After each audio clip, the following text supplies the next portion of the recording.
title. Guys, welcome back to my channel. I hope that everybody is doing great. I hope that you're having a great day. And if you're not, that's fine too.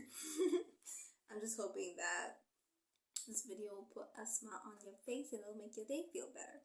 Okay, so today I'll be doing a video about another one of my faves on Wattpad, and it's called God's Beautiful Mistake.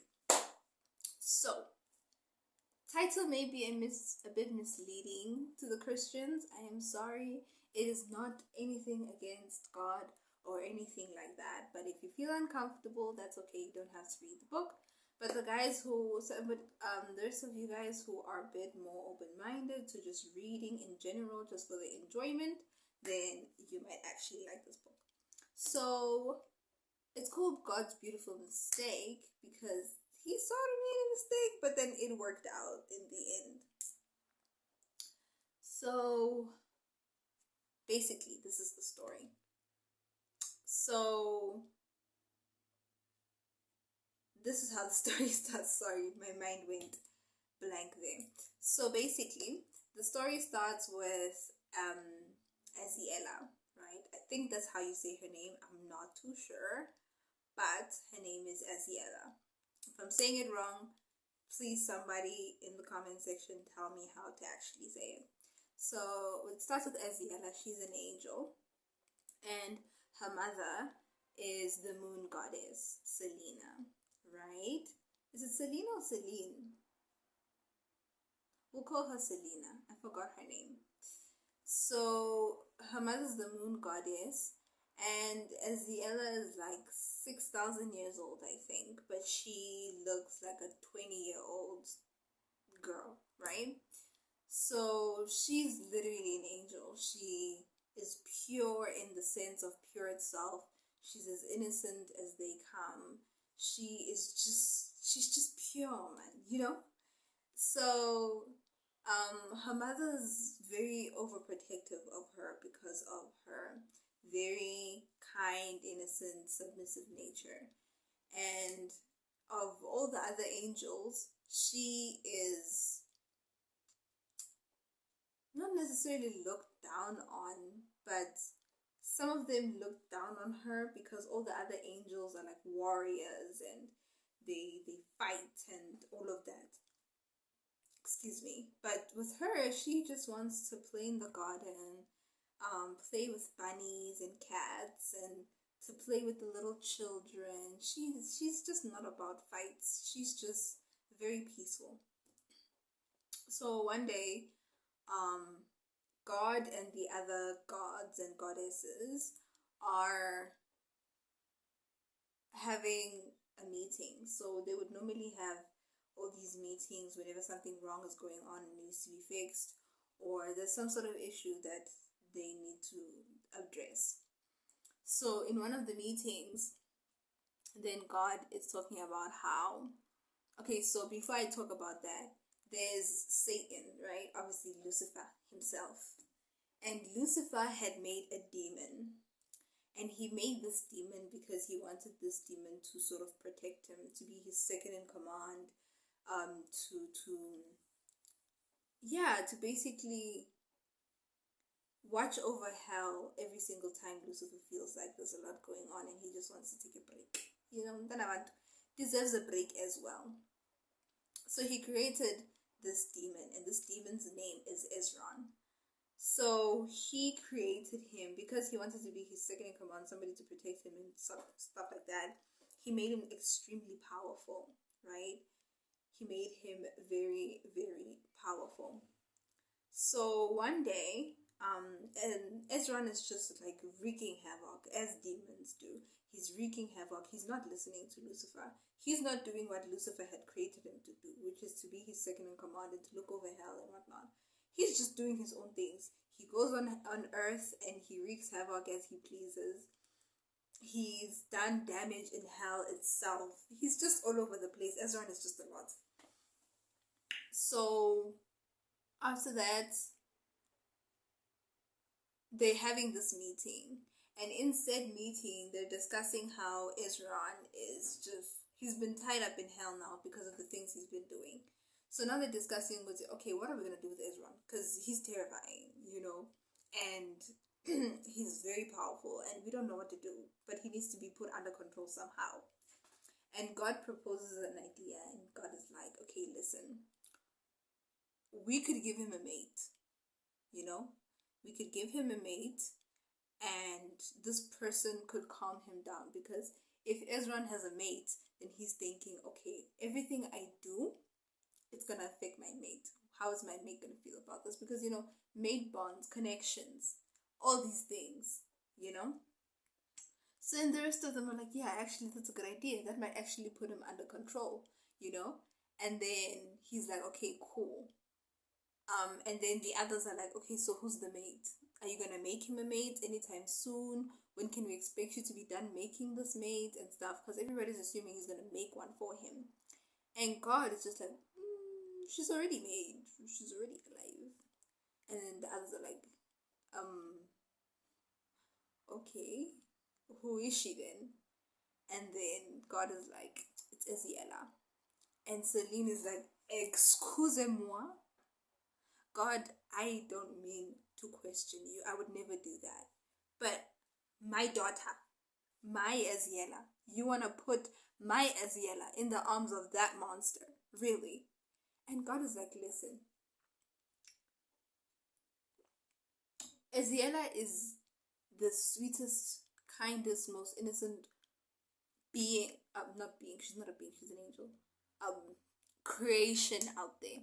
Okay? If she can do this, if she can't do this, no one else can. She's the only one who's capable of making Ezron fall in love with her so that he can bambisa kancane with his killing sprees on earth and in hell, okay? And Celine is just like, she's against the entire idea, obviously, for obvious reasons. But she's like, you know what, this is God, I'm not gonna question you. So then afterwards, that happens, and then they like, okay, so we need to send Aziela to hell for a while, see what happens. We'll have another meeting as like a progress meeting to see how everything is going. They're against it, obviously, but at the end of the day, this is God. You can't question him. So then Celine goes home and she tells Aziela what's going on. And Aziela's thinking, oh my God, don't you love me? Why would you want to send me away? What, you don't love me anymore, mother? What's going on?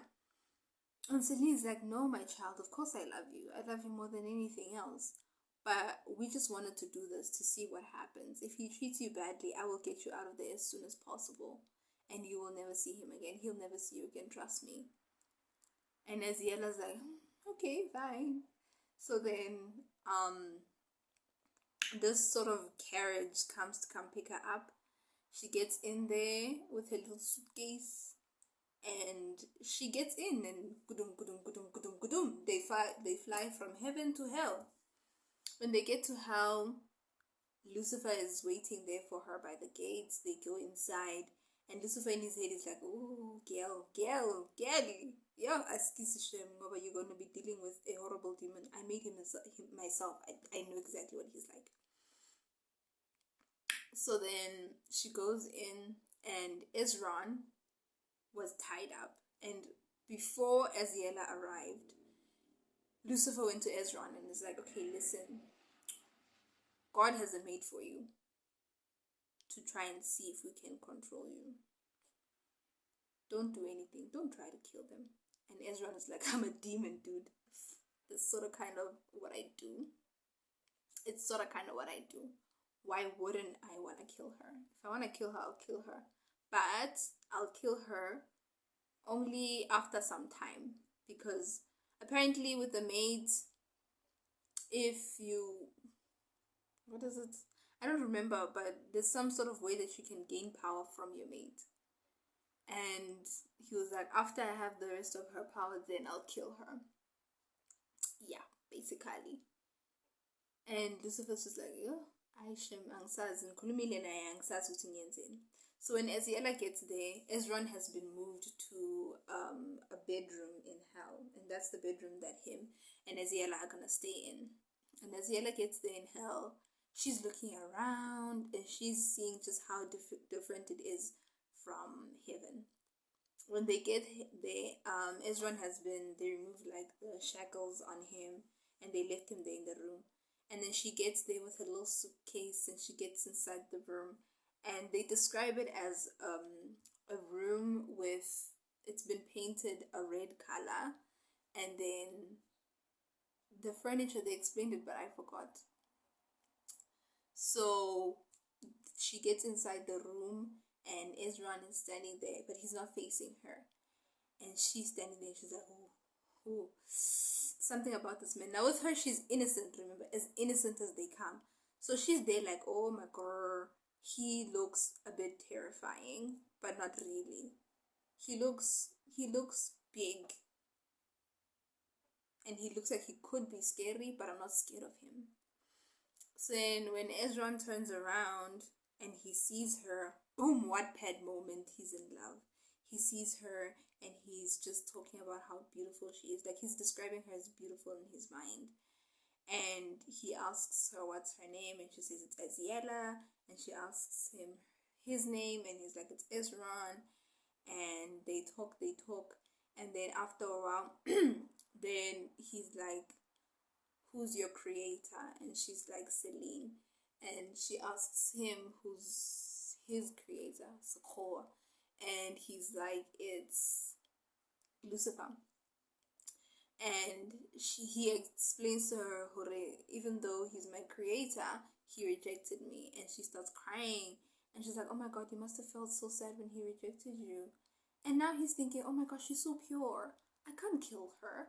And instant, he falls in love with her. The book goes on. They're talking. They spend more time together. They go to Hell's garden. Like, Hell had a garden, but like the garden was described as absolutely gorgeous. And Lucifer is even shocked at the way Ezron is acting. And anybody who gets near Ezron is just like, I will kill you. I will slice you up. That is my mate. Don't even think about it. I'll slice you like this into mincemeat, and then I will have you for dinner. Don't try me. So then one day, like, he's super protective of her. So then one day, she was like really bored, and he's like, okay, we have a pool here. How about you and I go chill by the pool? So then they go and they chill by the pool. And he had made sure that nobody else goes to the pool while they're there, because he doesn't want anybody to see his mate while she is swimming. He doesn't want anybody to disturb them. He just wants it to be the two of them. So they get there. Miss Girl's having the time of her life. She's swimming. She's enjoying the water. Everything is nice. And while they're chilling there, a woman comes into the room, and Ezron looks at this woman and is like, what are you doing here?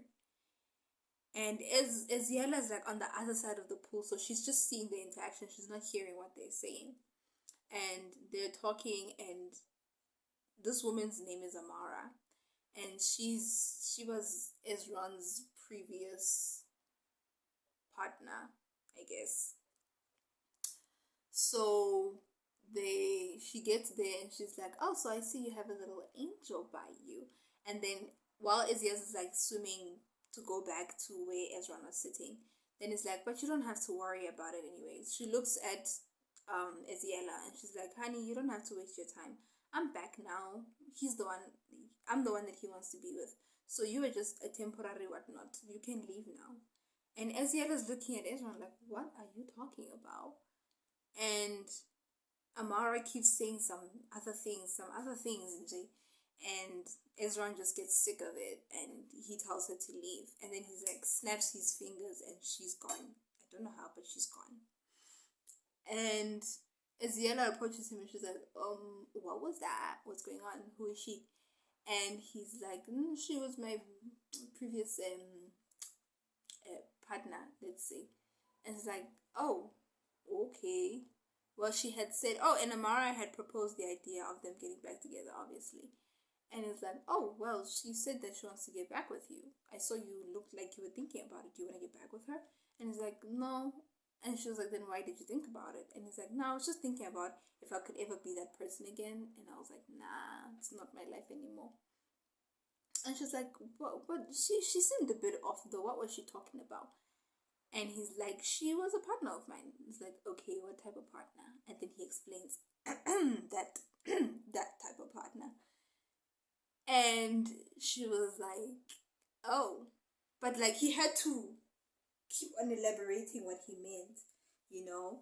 And he was like, she's someone I used to touch. And Aziela's like, oh, now Aziela in her head, as I told you, the most as innocent as they come.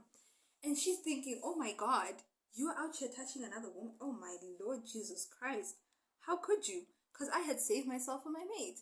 And she cries, and now he's starting to beat himself up and feel guilty. He's like, if only I had known that I was going to have a mate, then I would have never looked at another woman ever again. They have that little bit of a fight. He goes back to their room, finds Aziela crying, and then he explains like the entire situation of it and telling her that, you know what, if I knew that you were going to be my mate, I would have never looked in the direction of another woman ever again. Trust me. And, you know, they forgive each other and things happen. And then when they are having their meeting, then as they're having this meeting, they're supposed to have a progress meeting. In said meeting, they're not supposed, Aziela and Ezra are not supposed to be together. So Aziela had gone back to heaven while the gods have a discussion about what's been going on. Aziela couldn't. She just flew right back to hell. She was like, I want to be with my man, and you're not going to stop me. Nothing's going to stop me. She gets there, and he's like in this dungeon that they were holding him in before. And they get there, and she's like, no. And Lucifer was like, no. And she's like, oh, okay, cool. And then all of a sudden, she started vibrating, man.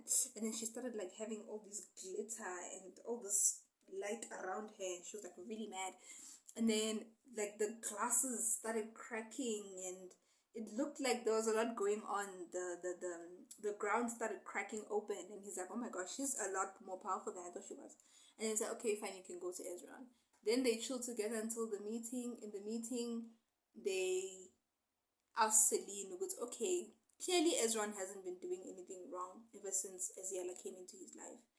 But if you're not comfortable with it, then I guess we're going to have to remove her. I'll just remove the mate bond. And then Celine was like, no, they're happy together, so leave them. It's fine, I guess. And she went to go see Aziela, and Aziela made it very clear that she's not leaving Ezra. Like, Ezra, me and Ezra, it's all right or die. He's my right or die. I'm not leaving this man. And Ezra didn't even talk to Celine. He just looked at Aziela like she is his entire world. And he made it very clear in his eyes. He goes, hey, she's mine. Finish and clear. And then, yeah, that was basically the story. They ended up being together, and they made sure that nobody came in between the two of them, because if anybody tried, Ezra made it very clear, yes, guys, y'all forget how powerful I am. I can destroy everything. Everything. And then her and I will just go to somewhere in the middle of nowhere, and it'll just be the two of us. Don't test me. I'm capable of doing that. Don't test me. Don't. Try to take her away from me and just see what happens. I double dare you. And then, yeah, that's basically how the book ended. It ended with them together, and God didn't have any quarrels about it. He was like, y'all want to be together, honey. I'm not against it. Y'all want to be together? Go ahead. I don't have a problem with it. So basically, yeah, that's how the book ended. They were together, and that was that. And then there's a second book, but the second book doesn't focus too much on Ezra and Aziela per se. More so, it's about, so there was this woman, Madeline. Is that how you say her name? Madeline? I think so. That book is more so focusing about how her and Lucifer have some sort of a connection, whatnot. So I'm going to be doing a second video on that next week. I will see you guys next week. I love you. Mwah, mwah, mwah, mwah, mwah. I hope you have a good day.